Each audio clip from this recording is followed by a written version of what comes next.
Immunity एक ऐसा topic है class 12th human health and disease का, जहां से हर साल लगभग नीट में क्वेश्चन आते ही हैं। So let us start. Immunity immunity क्या होता है बेटा? It is ability of host to fight against disease causing organism या फिर पैथोजन। तो जब भी कोई बाहर से ऑर्गेनिज्म अटैक करेगा, उससे अपने आप को बचाने के लिए बॉडी जो रेस्पॉन्स दिखाएगा उसको बोलते हैं बेटा इम्यून रेस्पॉन्स, और that ability is called immunity. Now अगर ये इम्यूनिटी बचपन से पहले से प्रेजेंट है, that we will call it as innate immunity. And अगर लाइफ साइकिल के दौरान, लाइफ स्पान के दौरान अगर वो एक्वायर्ड होता है immunity, that is called acquired immunity. तो immunity will be of two types, innate immunity and acquired immunity. Now बेटा innate immunity is, you have to remember the point, innate immunity is non-specific। Non specific यानी ये कोई भी bacteria virus आए उस पर attack करेगा, कोई भी आए, that is non selective, non specific. But acquired immunity is specific, it is specific. So this is very important point for NEET exam, that innate is non specific and acquired is specific. now बात करेंगे innate immunity की। तो innate immunity बेटा होता है 4 type का। कितने type का? 4 types. and always remember PPCC, PPCC, P for physical, P for physiological, C for cellular and C for cytokine। तो innate immunity जब आपको पूछा जाए तो क्या बोलना है? PPCC, physical, physiological, cellular, cytokine। ठीक है। फिजिकल में क्या आएगा? तो बाहर से कोई भी पैथोजन हमें अटैक करने की कोशिश करेगा तो सबसे पहले fast line of defence, fast line of defence कौन होगा? Skin and mucus membrane. तो skin and mucosa will be the fast line of defence, remember this point. तो these are fast line of defence. Okay. Now skin कैसे protection देगा बेटा? Skin में क्या होता है सर? स्किन में होता है स्वेट ग्लैंड, स्किन में होता है सेबाशियस ग्लैंड, सेबाशियस ग्लैंड यानी प्रोड्यूस करेगा ऑयल, दैट इज सीबम। तो उसमें कुछ ऑर्गेनिज्म ट्रैप हो जाएंगे, तो सेबाशियस ग्लैंड। उसके बाद आपने पढ़ा होगा स्किन के कुछ लेयर होती हैं जिनमें सबसे ऊपर वाला लेयर को बोलते हैं बेटा एपिडर्मिस। एंड रिमेंबर एपिडर्मिस के सबसे ऊपर वाला लेयर होता है केराटिनाइज्ड एपिथेलियम। सो वह केराटिनाइज्ड एपिथेलियम भी प्रोटेक्शन देता है, और वो केराटिनाइज्ड एपिथेलियम को बोलते हैं स्ट्राटम कॉर्नियम, स्ट्राटम कॉर्नियम। ठीक है। so sweat gland, sebaceous gland and stratum corneum present in skin. Okay. now second type of innate immunity is physiological. Physiological यानी बॉडी का फंक्शन रिलेटेड। तो number 1 is saliva and tier.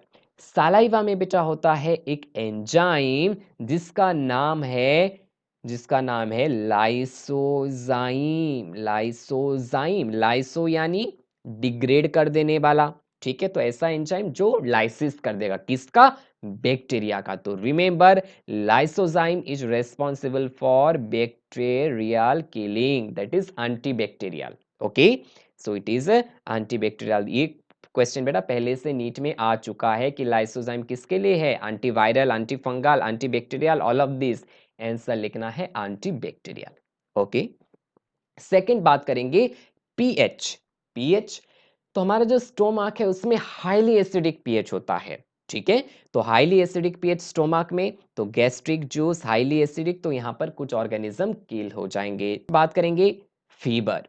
Fever यानी body का जो immune response जब भी होगा तो उसमें टेम्परेचर रेज हो जाता है। Remember nervous system, hypothalamus, hypothalamus is responsible for thermo regulation.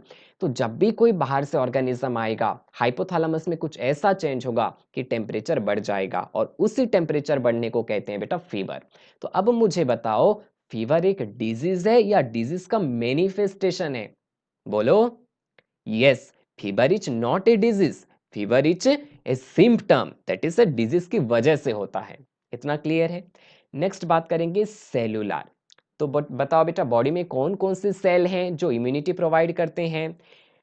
तो हमने डब्ल्यूबीसी में पढ़ा है, डब्ल्यूबीसी का टाइप में पीएमएनएल यानी nothing but neutrophil, polymorphonuclear leukocyte PMNL. तो इसका सिंपल सा मीनिंग है बेटा न्यूट्रोफिल, न्यूट्रोफिल। उसके बाद monocyte and macrophage. This neutrophil and monocyte blood में होते हैं, मैक्रोफेज टिश्यू में होता है, ठीक है। और ये तीनों का काम है बेटा phagocytosis. Phagocytosis very very important question. तो जब भी बाहर से बैक्टीरिया या कोई ऑर्गेनिज्म आएगा फटक से उसको खा लेंगे and that process is called phagocytosis, ठीक है। ओके, नेक्स्ट, फागोसाइटोसिस में क्या क्या स्टेप्स होते हैं उसको हम लोग डिटेल में डिस्कस करेंगे जब मैं चैप्टर वाइज सीरीज डालूंगा बेटा। ओके, नेक्स्ट बात करते हैं एनके सेल। एनके सेल क्या होता है बेटा? It is a natural killer cell, natural killer cell. तो अब ये किलर है यानी बैक्टीरिया को किल करेगा, बट रिमेंबर ये फागोसाइटोसिस नहीं करता। तो आपको अगर पूछा जाए तो सेलुलर के अंदर पहला 3 जो है फागोसाइटोसिस करते हैं, लेकिन एनके सेल नॉन फागोसाइटोसिस होता है। और नॉन फागोसाइटोसिस है तब सर ये कैसे किल करेगा बैक्टीरिया को? रिमेंबर ये क्या करता है, कुछ केमिकल प्रोड्यूस करता है जिसका नाम है परफोरिन, परफोरिन ग्रांजाइम्स, ठीक है, याद रखना परफोरिन। तो परफोरिन मतलब क्या करेगा, जब भी कोई बैक्टीरिया आएगा वो बैक्टीरिया के अंदर परफोरिन जब रिलीज होगा तो बैक्टीरिया का एकदम पोर बना देगा, पोर बना देगा। परफोरिन पोर बनाएगा और बैक्टीरिया का लाइसिस हो जाएगा। इतना क्लियर है? नेक्स्ट बात करेंगे साइटोकाइंस। तो fourth one is cytokine. Cytokine में बहुत सारे साइटोकाइन होते हैं। जब आप मेडिकल कॉलेज में आएंगे तो एमबीबीएस में पढ़ेंगे, बहुत सारे साइटोकाइन होते हैं। हमारे लेवल पे 2 याद रखना है। पहला इज इंटरल्यूकिन। इंटरल्यूकिन का क्या मीनिंग है? इंटर यानी बीच में, ल्यूकिन यानी ल्यूकोसाइट, डब्ल्यूबीसी। तो ये ल्यूकोसाइट से रिलेटेड है, बस उतना आपको याद रखना है। नेक्स्ट इज बेटा interferons. Interferons can be of different type, alpha interferon, beta interferon, gamma interferon. मुझे बताएंगे अल्फा इंटरफेरोन का क्या यूज होता है, ठीक है, मुझे कमेंट सेक्शन में बताएंगे। नाउ ये इंटरफेरोन क्या करते हैं, जब भी कोई सेल अगर वायरस से इन्फेक्टेड हो गया, मान लो ये एक सेल है, ये वायरस से इन्फेक्टेड हो गया, जब वायरस इन्फेक्टेड होगा तो this viral infected cell it will produce one protein that is called TIP, translation inhibiting protein. तो याद ये क्या करेगा, जब नए नए वायरस आएंगे तो ये ट्रांसलेशन इनहिबिटिंग प्रोटीन इन वायरस का ट्रांसलेशन होने नहीं देगा, यानी जो नॉर्मल सेल से आसपास वो सेल प्रोटेक्टेड हो जाएंगी। तो very very important point, interferon का काम क्या है? This interferons are produced by, ठीक है, interferons are produced by viral infected cell which protect normal cell, okay, adjacent cells. इतना क्लियर है? नेक्स्ट बात करेंगे बेटा एक्वायर्ड इम्यूनिटी की। एक्वायर्ड यानी लाइफ टाइम में एक्वायर्ड होगा, ओके। सो पहले से इनेट नहीं है, एक्वायर्ड है यानी कहीं से आया हुआ। And remember one point already I have told you, it is always specific, specific. Now अगर बात करें तो एक्वायर्ड में 2 टाइप हो सकता है। अगर मैं कुछ ऐसा करूं कि मेरे बॉडी में लिम्फोसाइट्स और मेरे बॉडी में एक्टिवली इम्यून सेल्स अगर बनेंगे तो उसको बोलते हैं एक्टिव इम्यूनिटी, ठीक है। लेकिन कुछ नहीं है, आपको बॉडी सिंथेसाइज नहीं करेगा एंटीबॉडी, बाहर से सीधा सा एंटीबॉडी डाल दो तो उसको क्या बोलेंगे? Passive antibody. कोई उसमें एनर्जी खर्च नहीं हो रही है ना, पढ़ते हो ना, active transport passive transport. Passive में कोई एनर्जी खर्चा नहीं है, एक्टिव ट्रांसपोर्ट में एनर्जी खर्चा होता है। तो यहाँ पर एक्टिव ट्रांसपोर्ट में हाँ एनर्जी खर्चा होगा। कैसे? बाहर से जब ऑर्गेनिज्म आएगा या बाहर से कुछ ऐसा डाला जाएगा कि बॉडी उसमें एंटीबॉडी अगर प्रोड्यूस करता है, that is called active immunity. Now active immunity बेटा नेचुरल हो सकता है, आर्टिफिशियल हो सकता है। Very very very very important topic for NEET. So natural में क्या है? नेचुरल यानी कुछ नहीं है, बाहर से जब कोई ऑर्गेनिज्म इन्फेक्ट करेगा तो बॉडी उसके अगेंस्ट एंटीबॉडी प्रोड्यूस करेगी, उसको बोलते हैं नेचुरल एक्टिव इम्यूनिटी। तो यहां पर लिखेंगे नेचुरल एक्टिव इम्यूनिटी कैसे होता है? Bye infection. जबकि आर्टिफिशियल एक्टिव इम्यूनिटी कैसे होगा बेटा? That is by vaccination. Vaccination, very very important point for your exam.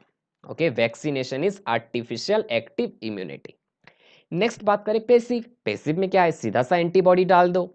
अब पेसिव में दो चीज है, नेचुरल, जब बच्चा एक फिटस होता है मदर, एक प्रेग्नेंट मदर के अंदर, and fetus is protected by yes placenta, तो मदर का कोई भी चीज प्लासेंटा को क्रॉस करके नहीं जा सकता, ठीक है।